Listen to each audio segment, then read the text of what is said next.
So fortunately, we have our 671 process with upfront underwriting.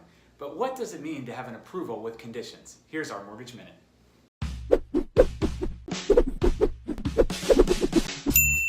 First, take a deep breath.